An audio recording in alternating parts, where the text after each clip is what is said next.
नमस्कार, मैं सुनील आप सभी का एजुकेशन प्रभा यूट्यूब चैनल पर हार्दिक स्वागत करता हूं। आज फिर से मैं उपस्थित हूं आपकी कक्षा में, जो कि एक महत्वपूर्ण टॉपिक के साथ मैं उपस्थित हूं, ब्लूम टैक्सोनॉमी, जिसमें कि अगर आप देखें तो हर एक परीक्षाओं के दृष्टिकोण से अत्यंत महत्वपूर्ण है। खास करके जितनी भी शिक्षा से संबंधित प्रतियोगिताएं होती हैं उसमें सभी परीक्षाओं के दृष्टिकोण से, इसलिए मैं किसी एक परीक्षाओं का नाम नहीं लूंगा, बहुत सारे अनेक परीक्षाओं में ये पूछी ही जाती है, अत्यंत महत्वपूर्ण है। तो अगर हम ब्लूम की टैक्सोनॉमी की बात करें तो जैसा कि नाम से स्पष्ट है कि ये किसने दिया, तो ब्लूम ने दिया, जिनका नाम क्या था, बेंजामिन एस ब्लूम इनका पूरा नाम था। तो ये बेंजामिन एस ब्लूम ने और तथा उनके जो सहयोगी थे उन्होंने मिलकर के 1956 में, कब 1956 में बेंजामिन एस ब्लूम तथा इनके कुछ सहयोगियों ने मिलकर शैक्षिक उद्देश्यों पर अपना स्वरूप प्रकाशित किया। तो जब शैक्षिक उद्देश्यों पर इन्होंने बहुत ही आधुनिकी और वैज्ञानिकी ढंग से इन्होंने प्रस्तुतिकरण किया है शैक्षिक उद्देश्यों की प्राप्ति के लिए, तो इसके कालक्रम में आप देखेंगे तो इनका एक पुस्तक आता है,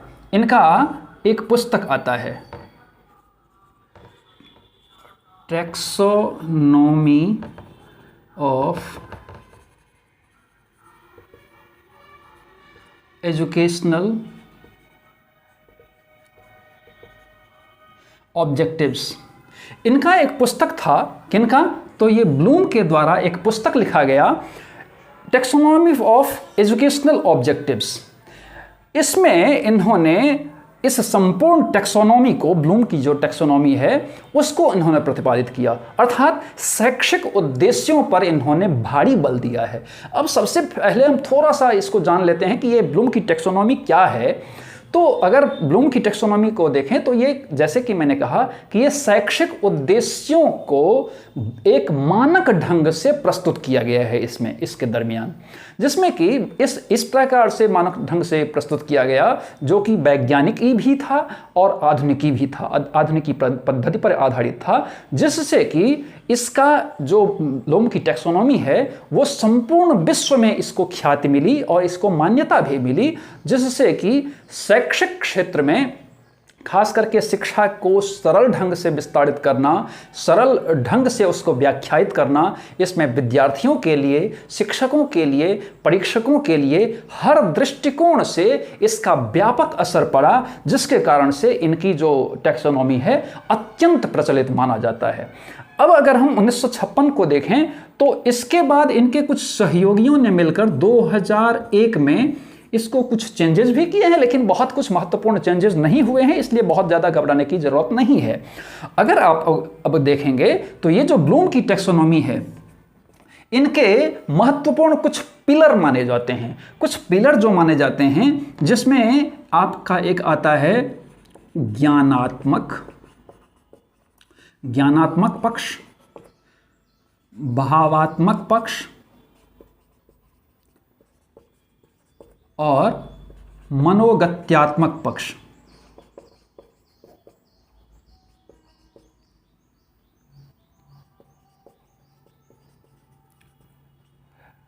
जिसको अगर इसको देखेंगे तो ये कॉग्निटिव हो जाता है, कॉग्निटिव डोमेन हो जाता है, ये आपका अफेक्टिव डोमेन हो जाता है और ये साइकोमोटर डोमेन हो जाता है। ये तीन डोमेन जो होते हैं,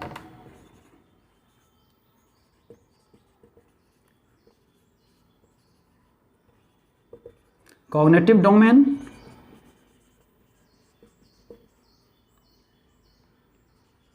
अफेक्टिव डोमेन और फिर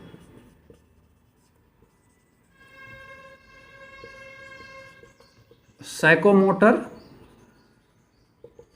डोमेन, ये तीन मुख्य रूप से इनके उद्देश्य के तीन पहलू कह सकते हैं कि इन्होंने तीन भागों में इसको बांटा है। जो कि एक सबसे ज़्यादा जो महत्वपूर्ण होता है, खास करके किसी भी परीक्षाओं के दृष्टिकोण से, वो पहला आपका जो कॉग्निटिव डोमेन है, जिसको कि हम ज्ञानात्मक पक्ष कहते हैं, वो सबसे ज़्यादा प्रभावात्मक है, क्योंकि ये सभी परीक्षाओं के दृष्टिकोण से अत्यंत महत्वपूर्ण है। हालांकि ये दोनों भी है, लेकिन ये कई कभार शायद संयोग कभी पूछा जाता है, लेकिन बहुत ज़्यादा नहीं पूछा जाता है। खास करके सबसे ज़्यादा अगर पूछे जाते हैं तो ये जो ज्ञानात्मक पक्ष हैं वो पूछे जाते हैं। अब ज्ञानात्मक पक्ष को भी इन्होंने 6 पक्षों में विभाजित किया। इसको जब 6 पक्षों में विभाजित किया, इसको कहा गया ज्ञान, बोध, अनुप्रयोग,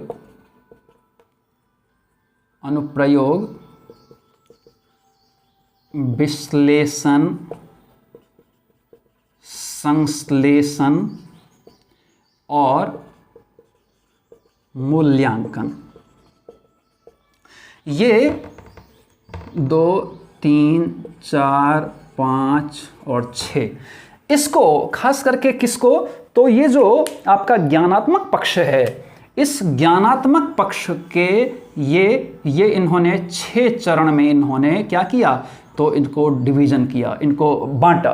तो उसका एक आपका ज्ञानात्मक अर्थात कॉग्निटिव पक्ष हो जाता है, फिर अवबोध या बोध इसको कहते हैं, बोध या अवबोध, बोध या अवबोध कहते हैं, अनुप्रयोग कहते हैं, विश्लेषण, संश्लेषण और मूल्यांकन। अब ये दरअसल होता क्या है, तो ये जब आपने ये समझ लिया कि ज्ञानात्मक पक्ष क्या है, तो ज्ञानात्मक पक्ष में सबसे, अब ये आप जो जितने भी 6 दिख रहा है आपको, ये 6 सरल से कठिन की तरफ जाता है। सरल से कठिन की तरफ जब जाता है तो ये ज्ञानात्मक पक्ष में सबसे पहले क्या हो जाता है, स्मरण करना, संप्रत्यय को विकसित करना, देखना, ये सब सारी चीज़ें, स्मरण करना, पुनः स्मरण करना अर्थात कॉल करना, रिकॉल करना, उसको स्मरण करना, स्मृति पर आधारित जो चीज़ें हैं वो उसको देखना।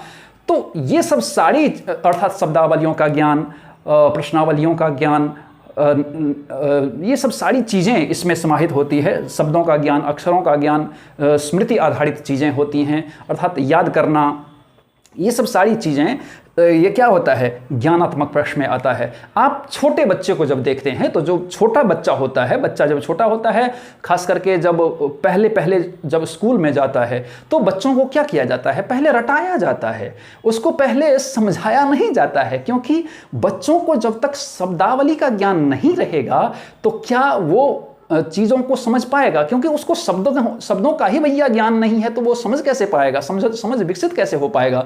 तो सबसे पहले उसको क्या किया जाता है, तो समझ को विकसित करने के लिए सबसे पहले उसको स्मरित किया जाता है, उसको क्या किया जाता है, रटाया जाता है, रिकॉल किया जाता है। अब जब भंडारण उसकी क्षमता बढ़ गई, तो भंडारण के बाद वो क्या करेगा, जो चीज़ें उसको उसके दिमाग में हैं उसको फिर रिकॉल करके नई चीज़ों को देख करके उसको याद करना, ये सब सारी चीज़ें इस ज्ञान में समाहित हो जाते हैं। फिर दूसरे पर आते हैं बोध या अवबोध पर।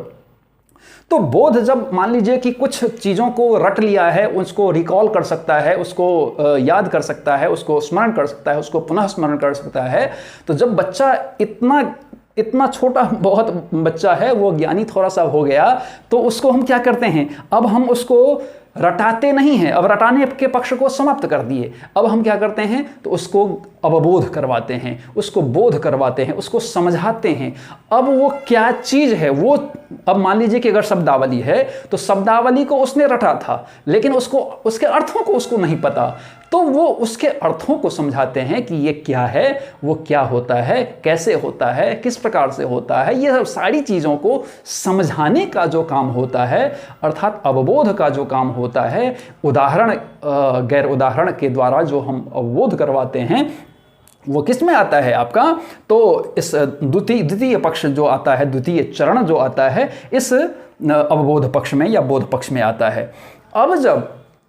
अब ध्यान दीजिएगा कि जब वो कुछ चीज़ों को याद कर लिया था, फिर उस याद किए या पुनस्मरण किए हुए चीज़ों को उसने समझा, अब समझ गया उसको, अब हम क्या सिखाते हैं, अनुप्रयोग करना, कि भैया तुम इन चीज़ों का प्रयोग किस प्रकार कर सकते हो, कैसे कर सकते हो, तो ये सब सारी चीज़ों को, अर्थात जो उन्होंने समझा है उसको नवीन जगह पर, नवीन ज्ञान पर, नवीन समस्याओं के समाधान के लिए उन चीज़ों को अप्लाई कर देना, प्रयोग कर देना, क्रियात्मक पक्ष में उतार देना, क्या है? अनुप्रयोग है। तो जो चीज़ वो समझ चुका है, अब वो एक जगह जो चीज़ समझ चुका है वो दूसरे जगह, तीसरे जगह, चौथे जगह, पांचवें जगह भी जा करके उसको प्रयोग कर सकता है। तो वही चीज़ जो उसने समझा है, उससे पहले जो याद किया है, फिर समझा है, उसको फिर जा करके कहीं पर भी नवीन परिस्थितियों में उसका प्रयोग कर देना, क्या है? अनुप्रयोग है, जिसको कि हम एप्लीकेशन कहते हैं। उसको मतलब जो भी चीज़ें हैं उसको अप्लाई कर देना। फिर विश्लेषण। विश्लेषण का मतलब क्या है? तो अब मान लीजिए कि एक शिक्षक की भूमिका हम आते हैं। तो अगर मान लीजिए कि यहां पर ज्ञान लेता है, एक शिक्षक ज्ञान लेता है, मान लीजिए, तो ज्ञान लेता है, उसने क्या किया? पाठ्य योजना का निर्माण कर लिया, तो सारी चीज़ों को उन्होंने लिख दिया, स्मरण कर लिया, ये कर लिया, वो कर लिया। फिर उसको लिखने के पश्चात उसको एक दो बार, तीन बार समझ करके उसको समझता है, पढ़ता है, समझता है, फिर समझ लिया। उसके बाद यहाँ पर क्या गया? कक्षा में चला गया। कक्षा में चले जाने के बाद उसका अनुप्रयोग कर लिया, उसको अप्लाई कर दिया क्लास में जाकर के। जो भी चीज़ उन्होंने सीखा है, समझा है, उन चीज़ों को क्लास में जाकर के बता दिया। तो वो बता देना, मैं अभी जो बता रहा हूँ आपको, वो क्या है? अनुप्रयोग की क्रिया है, अर्थात उसको मैं अप्लाई कर रहा हूँ। जो चीज़ मैंने समझा है, ब्लूम की टैक्सोनॉमी को मैंने समझा है, उसका मैं क्या कर रहा हूँ? उपयोग कर रहा हूँ, आपके ऊपर प्रयोग कर रहा हूँ। अब प्रयोग मैंने कर लिया, उसके बाद विश्लेषण करना है। विश्लेषण क्या होता है कि कोई भी चीज़ों को क्या करना है? छोटे छोटे पार्टों में क्या हम कर लेंगे? उसको बांट लेंगे, अर्थात तथ्यों को। अब मैंने ये ब्लूम की टैक्सोनॉमी है, इसके बहुत सारे पक्ष हैं, इसको बहुत सारे जब पक्ष हैं तो मैंने क्या किया? उसको खंडों में विभाजित कर लिया कि इसके जो 3 पक्ष हैं, उस तीनों पक्षों को हम एक साथ नहीं पढ़ा रहे हैं। उस तीनों पक्षों में से हम क्या कर रहे हैं? एक पक्ष को मैंने लिया, ज्ञानात्मक पक्ष को मैंने लिया, कॉग्निटिव डोमेन को मैंने लिया। उस कॉग्निटिव डोमेन में भी जो 6 पक्ष यहाँ पर निर्धारित किए गए हैं, उसमें भी एक एक करके हम क्या कर रहे हैं? आपको बता रहे हैं, समझा रहे हैं। तो वो जो खंडों में, अर्थात संपूर्ण चीजों को जब हम छोटे छोटे टुकड़ों में विभाजित करके आपको बताने का काम करते हैं, जिससे कि आप उन चीजों को, उन चीजों पर आपकी पकड़ मजबूत हो जाए, या उन चीजों में आपकी समझ बहुत ज्यादा विकसित हो जाए, ये कारण है कि हम उसको क्या करते हैं? खंडों में विभाजित करके आपको बताने की कोशिश करते हैं, अर्थात विश्लेषण करते हैं। अगली बात समझ में। अब जब हमने विश्लेषण कर दिया, तब हम क्या करते हैं? सिंथेसिस, अर्थात संश्लेषण करते हैं उसको। अब संश्लेषित क्या है? संश्लेषण क्या है? तो जो भी मैंने खंडों में इन चीजों को, टुकड़ों में मैंने विभाजित किया था, उन टुकड़ों वाली चीजों को संपूर्ण तरीके से होल एंड सोल एक बार में हर एक चीज को आपको अनुस्मरित करा देना, याद करा देना, या फिर आप ऐसा कह सकते हैं कि इन जो भी चीज मैंने पढ़ाया है उस सारे तथ्यों का सार प्रस्तुत कर देना, निष्कर्ष प्रस्तुत कर देना, एक प्रकार से क्या है? तो संश्लेषण अर्थात सिंथेसिस है। तो जब हम खंडों में विभाजित कर लिए तो वो क्या था? विश्लेषण की प्रक्रिया थी। और उस विश्लेषित जो प्रक्रियाएं थी, उन सारी चीजों को एक साथ मिला करके हम जब बताते हैं, वो संश्लेषण की प्रक्रिया होती है। और फिर ये मूल्यांकन की प्रक्रिया, खास करके जो आपका ज्ञानात्मक पक्ष है, उसका सबसे उच्चतम स्तर माना जाता है। मूल्यांकन की प्रक्रिया वह प्रक्रिया होती है जब हम सारी चीजों को देख लिए, सारी चीजों को बता दिए, तो हम छात्रों का क्या करते हैं? मूल्यांकन करते हैं कि किसने क्या सीखा, क्या नहीं सीखा, कितना सीखा, कब सीखा, कैसे सीखा, कितने हद तक सीखा। तो ये हम खुद के ऊपर भी मूल्यांकन कर सकते हैं, हम बच्चों के ऊपर भी मूल्यांकन कर सकते हैं, हम आलोचना भी कर सकते हैं, हम समालोचना भी कर सकते हैं उसके। तो उन सारी चीज़ों का जब हम, जो भी मेरे द्वारा क्रिया की गई, उन चीज़ों पर जब मैंने एक निष्कर्ष पर मैं पहुंचने की कोशिश किया कि हाँ इस कारण से इस प्रकार से ऐसा होता है, तो वो मूल्यांकन की प्रक्रिया हो गई। कि जब निष्कर्ष पर पहुंचने की ही प्रक्रिया मूल्यांकन की प्रक्रिया होती है, वो आपका मात्रात्मक पक्ष में भी हो सकता है, वो आपका गुणात्मक पक्ष में भी हो सकता है। तो वो मतलब नहीं है कि वो गुणात्मक पक्ष से आप कर रहे हैं, आप मात्रात्मक पक्ष से, जो भी पक्ष हो मतलब नहीं है। तो क्योंकि आज का जो मूल्यांकन होता है वो सतत एवं व्यापक मूल्यांकन होता है, तो आप सारे पक्षों को आप लेते हैं, गुणात्मक, भावात्मक, मनोगत्यात्मक, सारे पक्षों को मिला करके आप लेते हैं। तो डेफिनेटली इसमें जो मूल्यांकन होता है वो क्या होता है, सारे पक्षों को पर जो चीज़ें मिलकर छन करके आई हैं उसको बता करके एक निष्कर्ष पर पहुंचना होता है। तो अब हम दूसरे पक्ष पर आते हैं। इनका जो दूसरा पक्ष है वो आपका अफेक्टिव डोमेन है, अर्थात भावात्मक पक्ष है। अगर हम भावात्मक पक्ष को देखें तो यहाँ पर इसके 5 चरण किए गए हैं। इसके जब 5 चरण किए गए हैं तो आग्रहण, अनुक्रिया, आकलन, संगठन और मूल्य द्वारा विशिष्टीकरण या चरित्रीकरण। अर्थात यहाँ 1, 2, 3, 4 और 5, यहाँ पर ये जो भावात्मक पक्ष है, अफेक्टिव डोमेन है, इसके 5 चरण किए गए हैं। जैसे कि मैंने कहा कि ये सबसे ज़्यादा जो आपका वैल्यूएबल है वो पहला पक्ष है। दूसरा पक्ष बहुत ज़्यादा वैल्यूएबल नहीं है, ये शायद संयोग कभी कभार किसी भी परीक्षाओं में आ गया है, नहीं तो नहीं आता है। तो आग्रहण, अनुक्रिया, आकलन, संगठन और मूल्य द्वारा विशिष्टीकरण, ये क्या होता है? आग्रहण अर्थात किसी चीज़ को आपने धारण कर लिया, अर्थात जो भी चीज़ें बताई जा रही हैं मेरे द्वारा, मान लीजिए कि जो भी चीज़ें बताई जा रही हैं उसको आपने अगर धारण कर लिया, जो भी मेरे द्वारा जो ज्ञान दिया जा रहा है अगर आपने धारण कर लिया तो वो आग्रहण की प्रक्रिया होती है। फिर अनुक्रिया करना क्या होता है कि उन चीज़ों को अप्लाई कर देना, अर्थात उसमें जो भी चीज़ें बताई गई उन चीज़ों को अप्लाई कर देना, अर्थात व्यावहारिक पक्षों में उतार देना, क्या है? अनुक्रिया होता है। आकलन करना क्या है? तो मूल्यों का आकलन या आकलन करना, कि किसी भी चीज़ को आंकना जो होता है, अर्थात मैंने कितना पढ़ा, मैंने कितना सीखा, मैंने कितना किया, मैंने कितना क्या किया, ये सब आकलन की प्रक्रिया होती है। फिर संगठन की प्रक्रिया क्या होती है कि संगठन उन सारे पक्षों को आप देख करके ये अनुमान लगाते हैं कि मैंने उस सब्जेक्ट में कितना क्या मैं स्ट्रांग हूँ या कितना स्ट्रांग नहीं हूँ। ये सब सारी चीज़ों को जब हम संगठित करते हैं या एक एक चीज़ों को,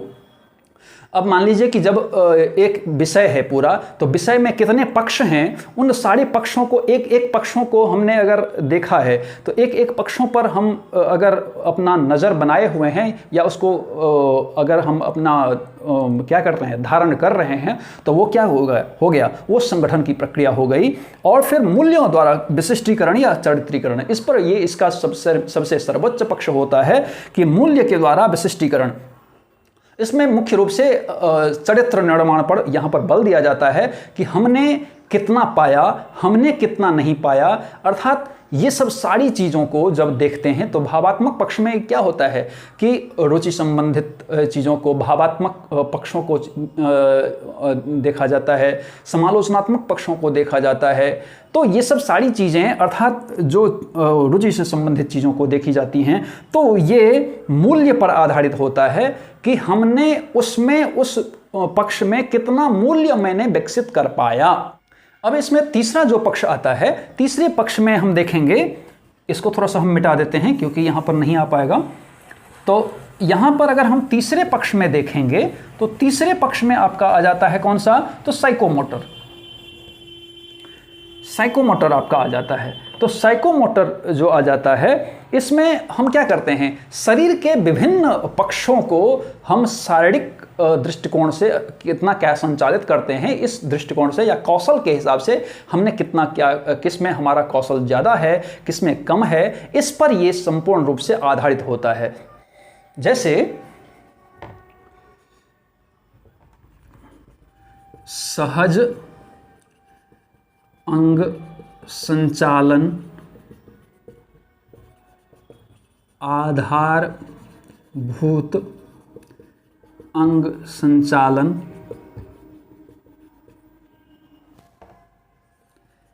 शारीरिक योग्यताएं,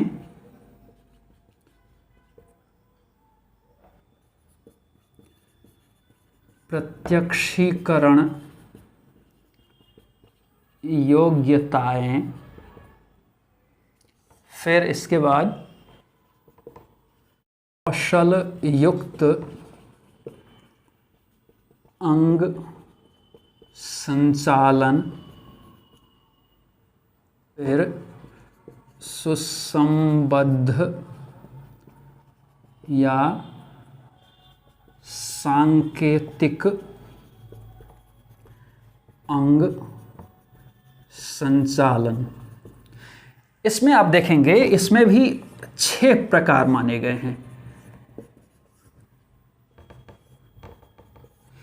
ये 6 प्रकार जो माने गए हैं, इसमें आप देखेंगे जो साइकोमोटर है अर्थात जो मनोगत्यात्मक पक्ष है, उसमें भी ये 6 प्रकार माने गए हैं। इसमें आप देखेंगे कि ये शारीरिक रूप से किसमें कितना शारीरिक रूप से जो संचालन होता है या कौशल होता है, उस पर ये आधारित होता है। जैसे हम अगर देखेंगे तो सहज अंग संचालन, जब बच्चा जन्म लेता है तो वो केवल सहज अंग संचालन कर पाता है कि अपना हाथ पांव थोड़ा बहुत हिला पाता है, आँख को इधर उधर दौड़ा पाता है, फिर कुछ दिनों बाद वो थोड़ा सा सर को इधर उधर हिला पाता है, अर्थात सहज अंग संचालन होता है।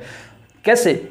तो सिर्फ देखना परखना ये सब करना, तो वो शारीरिक रूप से जो सारी चीज़ें उसमें होती हैं तो वो सहज अंग संचालन होता है। फिर आधारभूत अंग संचालन क्या होता है कि अब जब 3 महीने 3.5 महीने 4 महीने का हो गया तो वो थोड़ा बहुत पलट भी जाता है, तो वो आधारभूत अंग संचालन कर लेता है। फिर शारीरिक योग्यताएं क्या होती हैं कि जब थोड़ा सा और बड़ा हो गया तो वो क्या करने लगता है, दौड़ने लगता है। तो दौड़ने लगता है तो शारीरिक योग्यता उसमें आ गई हैं, तो इसके कारण वो क्या कर रहा है, दौड़ रहा है। जब दौड़ रहा है उसके बाद प्रत्यक्षीकरण योग्यताएं आती हैं। प्रत्यक्षीकरण योग्यताएं क्या होती हैं? जब वो दौड़ लगाना भी सीख लिया तो अब देखता है कि दूसरा बच्चा साइकिल चला रहा है, तो उसकी भी आती है कि नहीं भैया हम भी चला सकते हैं, और वो भी सीखने की कोशिश करता है। और वो भी क्या होता है उसमें प्रत्यक्षीकरण के द्वारा कि उसने किसी को देखा सीखते हुए, तो वो भी उस प्रकार से चलाना धीरे धीरे क्या करता है, वो सीखने की कोशिश करने लगता है। फिर उसके बाद कौशल युक्त अंग संचालन। अब उसके बाद वो कौशल युक्त, जिस प्रकार से उसका मन होता है उस प्रकार से वो संचालित करने लगता है। अब साइकिल को वो अच्छी तरीके से दौड़ा लेता है। अब अगर आप थोड़े दूर में ही अगर उसको नचाने के लिए कहेंगे तो वो आराम से नचा देगा। इस प्रकार से बहुत सारे उदाहरण हो सकते हैं। तो उसमें जो भी काम करता है वो उसमें कौशलता आ जाती है, जो भी उसने सीखा है उसमें पूरा वो कुशल हो जाता है, तो वो कौशल युक्त अंग संचालन होता है। फिर सुसंबद्ध या सांकेतिक। अब उसके बाद जब ये सब सारी योग्यताएं हो जाती हैं तो ये इसका जो साइकोमोटर है उसका ये उच्चतम स्कोर है, उसमें क्या हो जाता है कि सुसंबद्ध और सांकेतिक अंग संचालन क्या होता है कि अब सारे पक्षों को वो जब जान लिया तो वो अपने सांकेतिक भाषाओं में भी प्रयोग कर सकता है, सांकेतिक रूप से भी वो सारी चीज़ों को देख परख सकता है। और फिर वो सुसंबद्ध, बिल्कुल से ऐसा नहीं कि वो क्या कर रहा है और दूसरा पक्ष उससे संबद्ध नहीं है, अर्थात जो भी कर रहा है उसमें सुसंबद्धता होती है और साथ ही उसमें सांकेतिक चीज़ों को भी वो प्रयोग में लाता है और फिर वो सीखने की कोशिश करता है। तो मुझे लगता है कि कम समय में आप ये ब्लूम की जो टैक्सोनॉमी है इसको आप बेहतर ढंग से जाने होंगे। इसी प्रकार से पढ़ने के लिए आप एजुकेशन प्रवाह यूट्यूब चैनल को सब्सक्राइब कीजिए, लाइक कीजिए, शेयर कीजिए और साथ ही कमेंट कीजिए और बेल आइकन को जरूर प्रेस कीजिए ताकि आपको आने वाले सभी वीडियो मिलती रहे। धन्यवाद।